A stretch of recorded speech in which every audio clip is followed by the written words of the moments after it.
Welcome back to cyber security informal talk. मैं क्षितिज महाजन आपका एक बार फिर से हमारे चैनल में वेलकम करता हूं। आज का जो टॉपिक है सिक्योरिटी से रिलेटेड है, जो जीसीपी क्लाउड से है। हम सीक्रेट मैनेजर के बारे में बात करेंगे। हम ये देखेंगे कि सीक्रेट मैनेजर हमें क्या क्या ऑप्शंस प्रोवाइड करता है। हम ये देखेंगे सीक्रेट मैनेजर जो है हमारा गूगल का KMS जो सर्विस है उससे कैसे डिफरेंट है। हम ये भी देखेंगे जो उसमें एलिमेंट्स हैं जैसे कि सीक्रेट वर्जन्स, वो हमें कैसे बेस्ट प्रैक्टिसेस के बेस पे यूज़ करने चाहिए। तो without wasting any time let's get started. तो पहले बात कर लेते हैं व्हाट इज़ सीक्रेट मैनेजर। तो बेसिकली सीक्रेट मैनेजर आपको एक कन्वीनियंट और सिक्योर प्लेस प्रोवाइड करता है for storing all your passwords और योर एप्लीकेशन कॉन्फ़िगरेशंस, जैसे कि API कीज़, डेटाबेस के पासवर्ड्स, सर्टिफिकेट्स जैसे कि TLS सर्टिफिकेट्स, और कोई भी सेंसिटिव डाटा है जो आपकी application at run time use करती है, वो सारी चीज़ें आप सीक्रेट मैनेजर में सेव कर सकते हैं। इसको हम क्यों यूज़ करते हैं, क्योंकि जैसे किसी भी एप्लीकेशन में काफ़ी पासवर्ड्स वगैरह होते हैं, तो इंस्टेड कि हम उसको किसी फ़ाइल में या कॉन्फ़िगरेशन फ़ाइल में सेव करें विद द रिपॉजिटरी और उसको डिप्लॉय करें एप्लीकेशन को, तो वो ठीक नहीं माना जाता, बिकॉज उसके सीक्रेट जो है आपका लीक होने का बहुत बड़ा डेंजर रहता है। उस केस में हम क्या करते हैं कि हम एप्लीकेशन में एक टोकन फाइल बनाते हैं। उस टोकन फाइल में कैसे बनती है टोकन फाइल, वो ये है कि उसमें की वैल्यू पेयर्स होते हैं। तो की में आपका वेरिएबल का नाम होगा जो आपकी एप्लीकेशन यूज़ कर रही है, जैसे कि फॉर एग्जांपल की हो सकती है डेटाबेस पासवर्ड, और उसकी जो वैल्यू हो सकती है वो होगी एक्चुअल पासवर्ड। बट जो आप टोकन फाइल है उसके अंदर आप एक्चुअल पासवर्ड नहीं डालेंगे, आप एक एनवायरनमेंट का नेम डालेंगे, जैसे कि DB पासवर्ड एनवायरनमेंट। तो वो क्या करेगा कि जो आपकी एप्लीकेशन है बिफोर डिप्लॉयमेंट, वो सीक्रेट मैनेजर की API को कॉल करेगी, वहाँ से DB का पासवर्ड लेके वो अपने एनवायरनमेंट वेरिएबल में इन मेमोरी में सेव करेगी, और जब आपकी एप्लीकेशन डिप्लॉय होगी तो टोकन फाइल उसको यूज़ करेगी और एक्चुअल पासवर्ड उसको रन टाइम में डालेगी। इसका प्रैक्टिकली हम बाद में देखेंगे, पर मोटा मोटा कंसेप्ट ये है। इसका बेनिफिट आपको क्या मिलता है? इसका बेनिफिट आपको ये मिलता है कि आपके पास एक सेंट्रल लोकेशन होती है जाके सीक्रेट मैनेजर, जहाँ पे आप अपने सारे पासवर्ड्स वगैरह सेव कर सकते हो। प्लस आपको एक सिंगल सोर्स ऑफ ट्रुथ मिलता है कि हाँ भाई, आप यहाँ पे जाके अपने सारे पासवर्ड्स मैनेज कर सकते हो, उनको एक्सेस कर सकते हो और उसको ऑडिट कर सकते हो, और प्लस उसमें कुछ मॉनिटरिंग एंड लॉगिंग्स भी आप लगा सकते हो कि किसने चेंज किया था, कब चेंज किया था, कब नया पासवर्ड ऐड हुआ था, और बाकी की चीज़ें मैं आपको नेक्स्ट स्लाइड में बताता हूँ। तो थोड़ा सीक्रेट मैनेजर के बारे में जानने से पहले हम ये देख लेते हैं, बिकॉज काफ़ी लोग कंफ्यूज रहते हैं कि जो सीक्रेट मैनेजर है वो GCP की मैनेजमेंट सर्विस, जिसको हम KMS भी कहते हैं, उससे कैसे डिफरेंट है। तो सबसे पहले कि जो KMS है, आपको ये समझना पड़ेगा कि वो आपके लिए हेल्प करती है to manage your cryptographic keys, जो आपको काम आती है आपका डाटा इनक्रिप्ट और डिक्रिप्ट करने के लिए। इसके बारे में हम बहुत डिटेल में वीडियोस पहले भी बना चुके हैं, AWS पे भी, GCP पे भी। तो आपको अगर इस KMS के बारे में जानना है तो आप वो वीडियोस देख लें। और जो हमारा जो सीक्रेट मैनेजर है वो हमारा क्रिप्टोग्राफिक कीज़ मेंटेन करने के काम नहीं आता।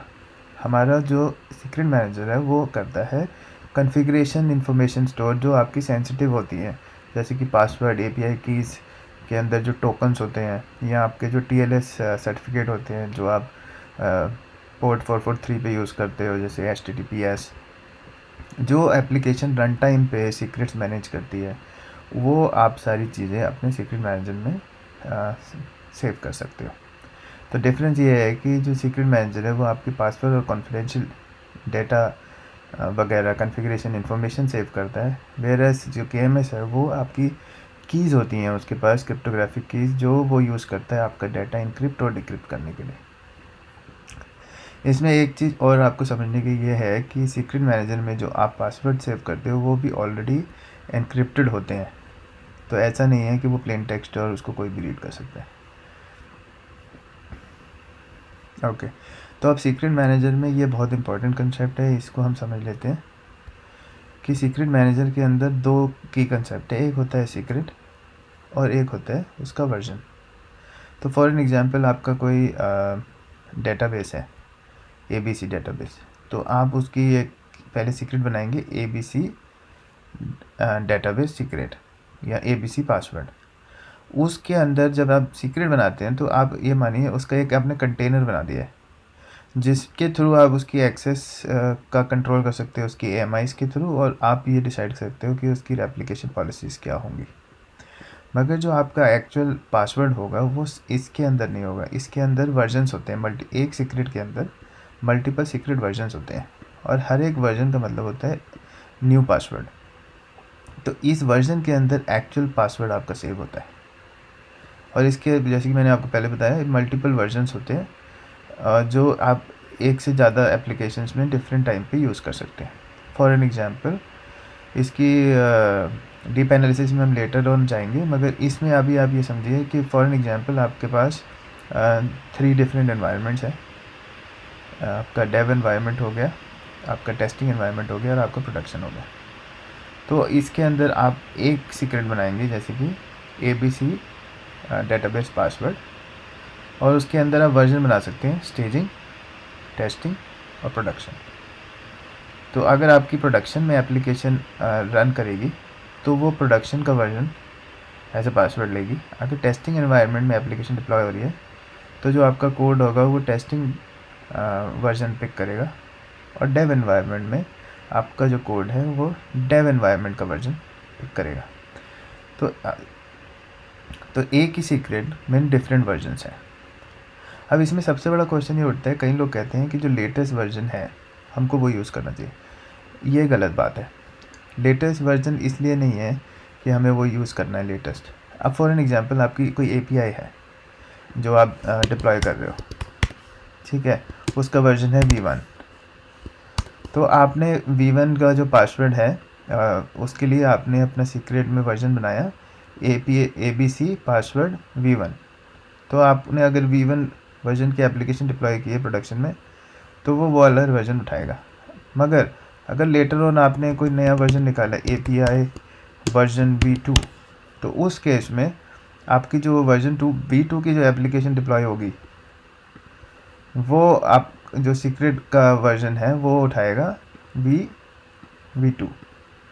तो इसका मतलब क्या हुआ? इसका मतलब ये हुआ कि ये ज़रूरी नहीं है कि जो V2 का पासवर्ड जो वर्जन है जो हमारा अभी लेटेस्ट है वही इम्पॉर्टेंट है, नहीं, जो V1 का वर्जन है वो भी इम्पॉर्टेंट है, क्योंकि अगर हमारी एप्लीकेशन V1 की कहीं चल रही हैं तो वो ये वाला पासवर्ड भी इक्वली इम्पॉर्टेंट है। ज़रूरी नहीं है कि V2 ही ऑलवेज़ इम्पॉर्टेंट हो। तो ये अगर आपसे क्वेश्चन पूछा जाए या आपके सामने कभी आए कि सीक्रेट मैनेजर का कौन सा वर्जन आपकी एप्लीकेशन को पिक करना चाहिए, तो इसका आंसर ये नहीं है कि लेटेस्ट। इसका आंसर ये है कि जो एप्लीकेशन की कॉन्फ़िगरेशंस यूज़ कर रही हैं उसके बेस पे उसका वर्जन पिक करना चाहिए। तो आई होप इतना तो आपको भी समझ आया होगा अभी तक। नेक्स्ट टॉपिक्स और भी इंटरेस्टिंग होने वाले हैं, जिसमें हम ये डिसाइड करेंगे कि सीक्रेट मैनेजर अगर आप यूज़ कर रहे हैं तो इंफ्रास्ट्रक्चर डिसीजंस क्या क्या होने चाहिए, कंटेंट डिसीजन जैसे अभी थोड़ा सा हमने टच किया है कि API वर्जन कौन सा होना चाहिए और उसका कौन सा डाटा सीक्रेट वर्जन हमें उठाना चाहिए, उस पर हम बात करेंगे। और लास्ट में हम ये बात करेंगे कि अगर हमारी एप्लीकेशंस हैं और हमारे बहुत सारे पासवर्ड्स हैं तो उन सारे पासवर्ड्स को हम मैनुअली कैसे रोटेट करें और ऑटोमेटिकली कैसे रोटेट करें। क्योंकि एक सिनेरियो ये है कि अगर आपका कोई डेटाबेस है उसमें कोई पासवर्ड है और आपका अगर सीक्रेट मैनेजर में आपने पासवर्ड चेंज करना है तो उसके लिए आपको एक टाइम विंडो चाहिए होती है जिसके अंदर आपको पासवर्ड्स सीक्रेट मैनेजर के जो हैं वो अपने रनिंग एप्लीकेशंस में डालने पड़ते हैं। तो ये सारा कंसेप्ट ऑटोमेट भी हो सकता है, तो इसके बारे में हम नेक्स्ट वीडियो में ज़रूर बात करेंगे। तो आज के लिए बस इतना ही।